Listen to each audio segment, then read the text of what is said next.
Kantara a legend chapter 1 Rishab Shetty എന്നടാ പണി വെച്ചിരിക്ക ഗംഭീര സിനിമ ഇത് കണ്ടു വന്ന ഹാങ് ഓവറിൽ ഇരിക്കാട്ടോ. തൃശ്ശൂര് രാഗത്തിലെ FDFS രാവിലെ 6:30 ഷോ തന്നെ വന്ന് ഇരിക്കണ.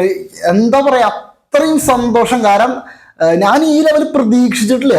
കാന്താര 2022 കാന്താര പേഴ്സണലി ഇഷ്ടപ്പെട്ട സിനിമയാണെങ്കിൽ പോലും ഇത് ആ ലെവൽ വരുമെന്ന് എനിക്ക് ചെറിയൊരു ഡൗട്ട് ഉണ്ടായിരുന്നു. പക്ഷെ ഇത് ഗംഭീര പടം, peak theatre experience.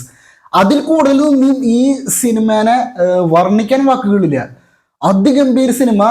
Rishabh Shetty നമിച്ചു നിങ്ങളെ. കാരണം അത്രയും പണി നിങ്ങൾ ഈ പടത്തിന് വേണ്ടി എടുത്തിട്ടുണ്ട്. നിങ്ങൾ കാന്താരയിൽ നിങ്ങളുടെ കഷ്ടപ്പാട് ചർച്ച ചെയ്തായിരുന്നു. കാരണം ആ കാന്താരയുടെ ക്ലൈമാക്സിലെ പെർഫോമൻസ്, എൻ്റെ 22 കാന്താരയുടെ ക്ലൈമാക്സിൽ നിങ്ങളുടെ പെർഫോമൻസും നിങ്ങൾ തന്നെ ഡയറക്റ്റ് ചെയ്തും കൂടി ആയപ്പോൾ അന്നേ അത് ചർച്ച ചെയ്താ. പക്ഷെ ഇതിലേക്ക് വരുമ്പോൾ, കാന്താര ലെജൻഡ് ചാപ്റ്റർ 1 വരുമ്പോൾ നിങ്ങൾ അവിടെ എടുത്തതിനെക്കാട്ട് 5 ഇരട്ടി പണിയാണ് നിങ്ങൾ ഈ സിനിമയ്ക്കകത്ത് എടുത്തിരിക്കുന്നത്. അത് പറയാതിരിക്കാൻ പറ്റില്ല. അതിൻ്റെ ഒരു ഔട്ട്പുട്ട് സിനിമയിൽ കാണാനും പറ്റും. ഗംഭീര പടം. മറ്റേ കാന്താരനെ വെച്ച് നോക്കുമ്പോൾ ഒരുപാട് മാറ്റങ്ങൾ, അത് സിനിമാറ്റിക് എക്സ്പീരിയൻസ് ആയാലും വിഷ്വൽസ് ആയാലും സീനുകളായാലും എല്ലാം. ഇതിന്റെ ക്ലൈമാക്സ് ഒക്കെ കൊടൂര ക്ലൈമാക്സ് ആണ് ഈ പടത്തിന്റെ. ഇന്റർവൽ സീനൊക്കെ ഉണ്ടല്ലോ, പീക്ക് ലെവൽ ഗൂസ് ബംസ് ആയിരുന്നു ഇന്റർവൽ സീനൊക്കെ.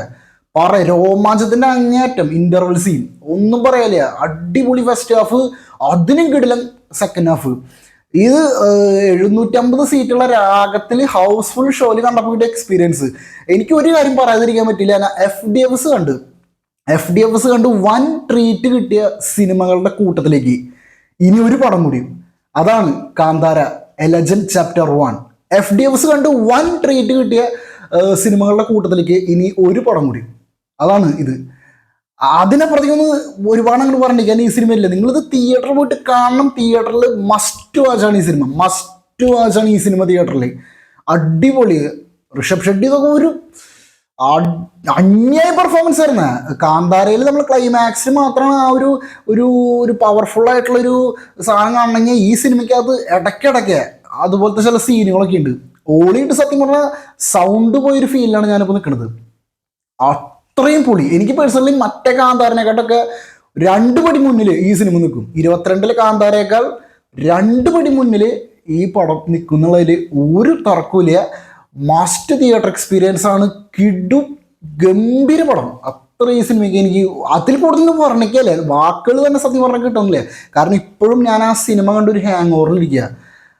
നിങ്ങൾ എന്തായാലും ഈ സിനിമ തിയേറ്ററിൽ പോയിട്ട് കണ്ടോ. ഇത് സ്ക്രിപ്റ്റ് ആയാലും കിഡിലൻ സ്ക്രിപ്റ്റ്, കിഡിലൻ മേക്കിങ്, മാസ് സീൻസ് ഒക്കെ കിട്ടുന്ന ഒരു ഗൂസ് ബംസ്, ആ ഒരു ഇമ്പാക്റ്റ് ഒക്കെ ഉണ്ടല്ലോ.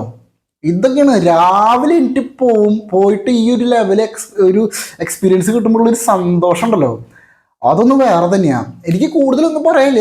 അടിപൊളി പടം. നമ്മുടെ ജയറാമേട്ടനൊക്കെ കിഡിലൻ റോള്. ജയറാമേട്ടന് സൂപ്പർ റോള് കിട്ടിയാണ്. പലരും ജയറാമേട്ടനെ ഈ അടുത്ത് ജയറാമേട്ടന് കുറച്ച് ഊക്ക് കിട്ടുന്നായിരുന്നു വെച്ചിട്ടുണ്ടെങ്കിൽ പുള്ളി അന്യഭാഷയിൽ പോയിട്ട് ഊക്ക് റോളുകൾ ചെയ്യുന്നു, നിലവാരമില്ലാത്ത റോളുകൾ ചെയ്യുന്നു. അദ്ദേഹത്തിന് മലയാളം ഇത്രയും നല്ലൊരു മലയാളം നടനായിട്ട് പോലും അതിൻ്റെ വില അറിയാതെ അയാൾ പുറത്ത് പോയിട്ട് തല്ലിപ്പൊളി ക്യാരക്ടേഴ്സ് ചെയ്യുന്നൊരു പേരുണ്ടായിരുന്നു. പക്ഷെ ജയറാമേട്ടൻ ഇതിലത് മാറ്റിയെടുത്തു. ഇതിലെ ജയറാമേട്ടൻ്റെ ക്യാരക്ടർ അടിപൊളിയായിരുന്നു. അതുപോലെ തന്നെ ജയറാമേട്ടൻ്റെ മകനായിട്ട് അഭിനയിച്ച പുള്ളി ഇതിൽ ഒരു മെയിൻ വില്ലൻ തന്നെയാണ്.